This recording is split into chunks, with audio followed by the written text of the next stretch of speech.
चलिए स्टूडेंट्स, हमने स्टार्ट किया था पर्टिकुलर इंटीग्रल निकालना कैसे, have to find a complete solution of some linear differential equation with the constant coefficients. Okay, तो मैंने आपको फॉर्मूलाज का जो लिस्ट दिया था उसमें कुछ पे हमने कल एग्जाम्पल्स की हुई। अब देखते हैं आज कितने एग्जाम्पल्स कर पाते हैं। तो स्टार्ट करते हैं। Solve D square minus 3d plus 2y equal cos hyperbolic 4x। Okay, उसमें ये भी था, if right hand side is equal to cos hyperbolic or sin hyperbolic, then you have to convert it into the exponential form. तो solution में क्या लिखेंगे?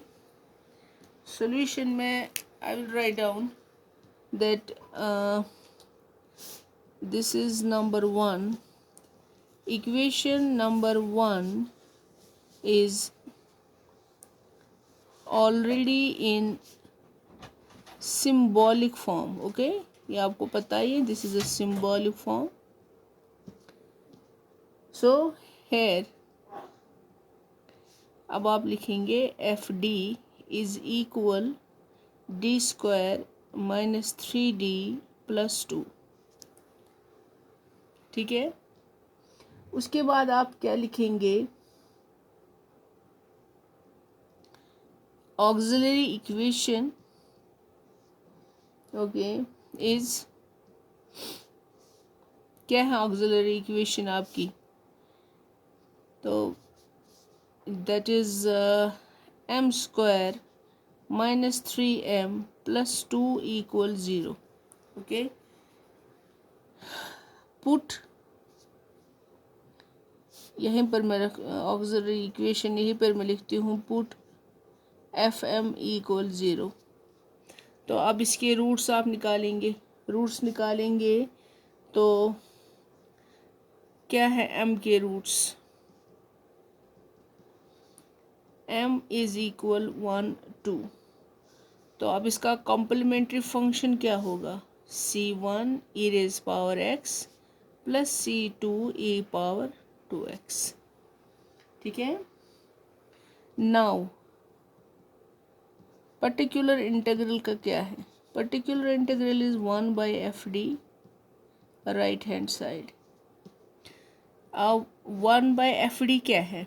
That is D square, ये आपका एफ डी है, minus 3d plus 2 cos hyperbolic x. ठीक है ना? अब देखिए यहाँ पर ये कॉस हाइपरबोलिक 4x है, कॉस हाइपरबोलिक 4x।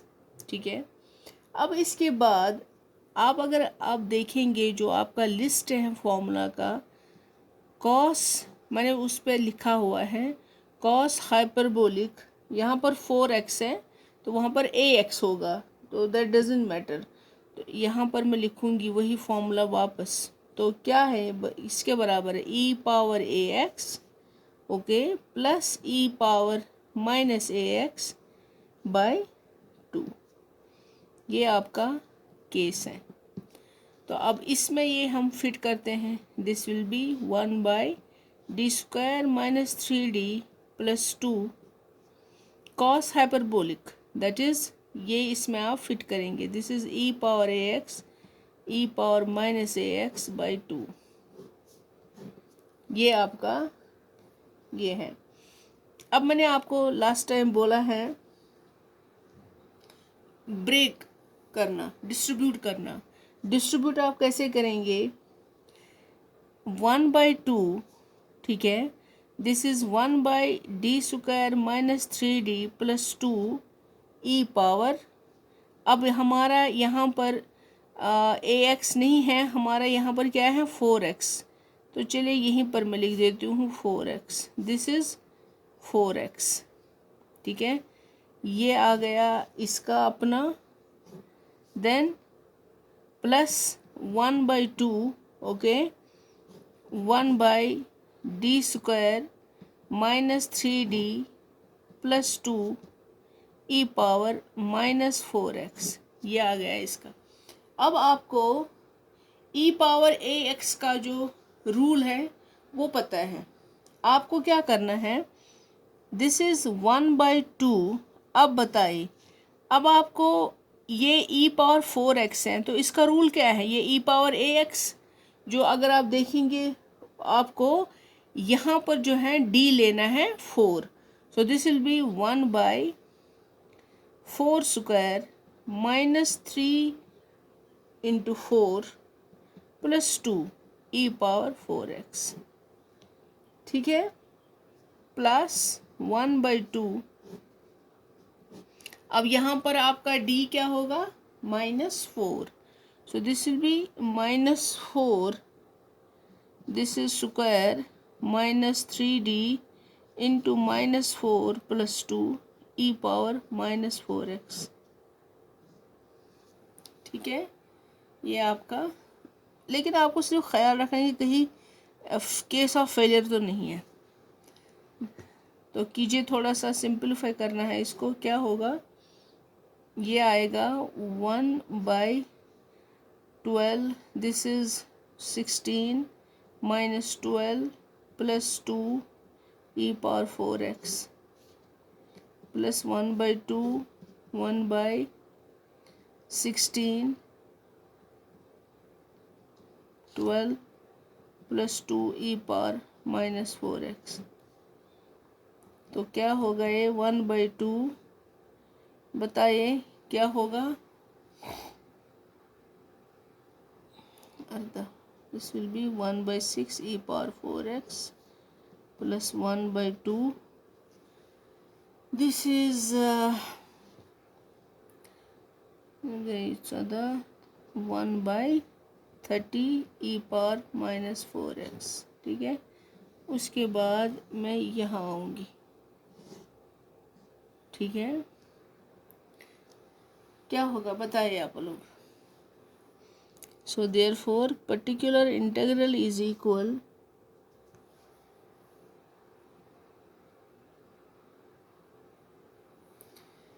यहाँ पर 1/2 को मल्टीप्लिकेशन में करेंगे, this will be 1/12 E power 4x, यहाँ पर क्या होगा ये प्लस 1/60 ई पावर -4x, ठीक है, इतना ठीक है, okay. So this is the complete particular integral. Now complete solution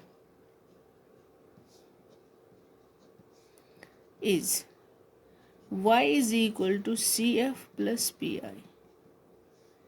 y is equal to CF क्या है, C1 e power x plus C2 e power 2x plus 1/12 e power 4x plus 1/60 e power -4x, ये आपका complete solution है। अब कहीं पर मुझे कभी लिखना भूल जाता है 2x या वट एवर जो भी हो, तो प्लीज़ आप उसको खुद लिख लीजिएगा, क्योंकि कभी कभी ह्यूमन एरर होता है, तो उसमें आप खुद देख लीजिए, ओके। अब हम दूसरा क्वेश्चन मैं आपको दिखाऊंगी, उसका आप देख लीजिएगा, दैट इज़ आई थिंक वो मैं रेड पेन से लिखूंगी। एग्जाम्पल, ये दूसरा रूल है, सोलो दे फॉलोइंग डिफरेंशियल इक्वेशन, क्या है, d2y/dx² -2dy/dx plus y equal e power x sin x, ठीक है। अब देखिए, जो इसका जो ये क्वेश्चन है, इसका जो राइट हैंड साइड है इसमें एक्सपोनेंशियल फॉर्म है, ठीक है, एंड जो दूसरा है वो है ट्रिग्नोमेट्रिक फंक्शन। तो ये रूल है, आप देख लीजिएगा, ये एक रूल है। तो अब चलिए सॉल्यूशन की तरफ बढ़ते हैं। क्या है यहाँ पर मैं लिखूँगी, आप of course it is a linear differential equation, so it is a linear differential equation. So या इसको नंबर 1 नाम रखते हैं। So then symbolic form of equation 1 क्या है? D square Y minus 2dy plus Y equal e power x sin x. So this is d square minus 2d plus 1, y को as a common term बाहर रखेंगे, this is e power x sin x। अब इसके बाद here F D is equal D square minus 2d plus 1, ये F D है। Now auxiliary equation, पहले मैं लिखूंगी पुट एफ एम इक्वल 0, ठीक है। एफ एम, सो ऑक्सिलरी क्या होगा? M square minus 2m plus 1 equal 0। अब ये तो इजी है, आप आराम से इसको सॉल्व कर सकते हैं।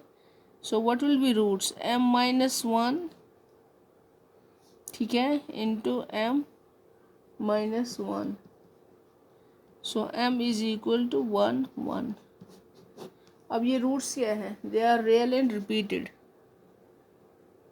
Roots are real and repeated.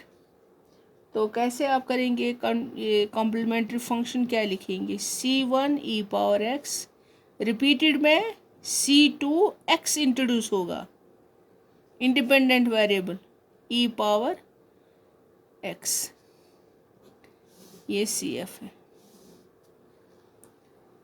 तो हमेशा जो कॉम्प्लीमेंट्री फंक्शन होता है वो उसमें इंडिपेंडेंट वेरिएबल्स होते हैं।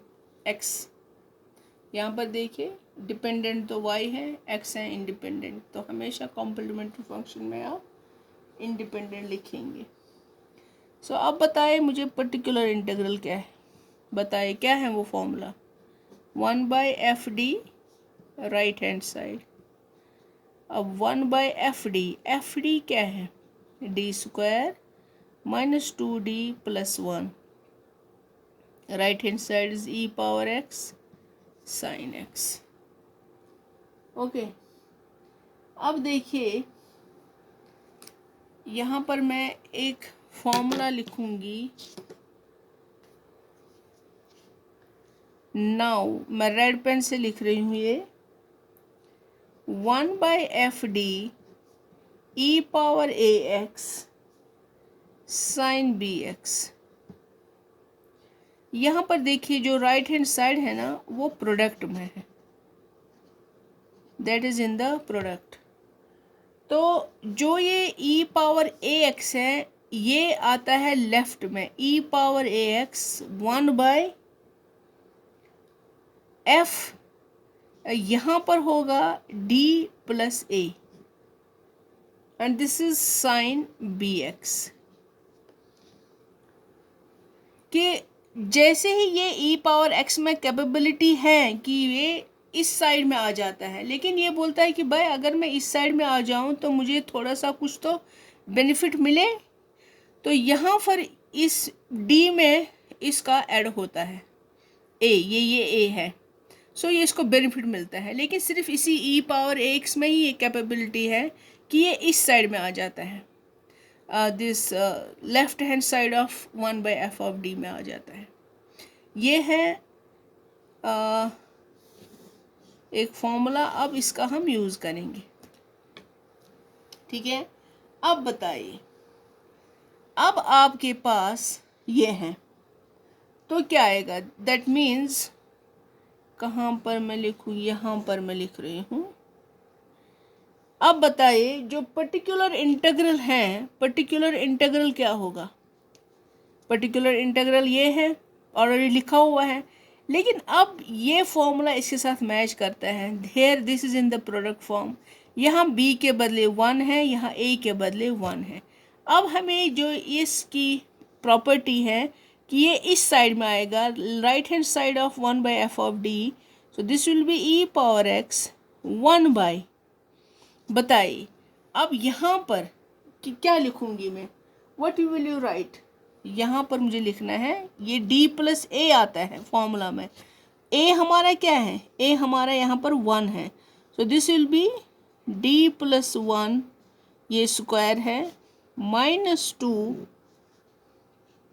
d+1 एंड अपना 1, and this is sin x, ठीक है, ये आप याद रखेंगे। अब इसके बाद इसको सिंपलीफाई करना है, e⁻x 1/, ये है d+1 का होल स्क्वायर, सो क्या लिखेंगे आप, d² + 1 + 2d, ठीक है ना, a+b होल स्क्वायर। यहाँ पर इस 2 का सिंपल मल्टीप्लाई होगा, -2d -2 एंड ये अपना 1 है, and this is sin x। अब this is pi e⁻x 1/, d² अकेला है, यहाँ पर देखिए कुछ कैंसिल हो रहा है, -2d + 2d, यहाँ पर देखिए ये भी कैंसिल हो रहा है, दिस -2 + 1 + 1, तो बचता है खाली 1/d²। अब बताइए, अब आपके पास फॉर्मूला है, वो बताइए क्या है, यहाँ पर मैं रेड पेन से लिख रही हूँ, सो दिस इज, ये फॉर्मूला है आपके पास। अब आप क्या लिखेंगे, पुट d² = -1², ये फॉर्मूला लास्ट टाइम दिखाया, अब आपको इसकी तरफ देखना है, दिस इज pi = e⁻x, तो बताइए d² के बदले में क्या लिखूंगी, -1² and this is sin x, ठीक है ना। तो बताइए क्या होगा, pi will be equal, can I right this is -e⁻x sin x, ये आपका पर्टिकुलर इंटीग्रल है। सो कंप्लीट सॉल्यूशन क्या होगा, अब आपको पता है, सो y is equal, what is y, c1e⁻x + c2x e⁻x -e⁻x sin x, ये आपका पर्टिकुलर इंटीग्रल है, I mean this, sorry, complete solution, ठीक है, ओके।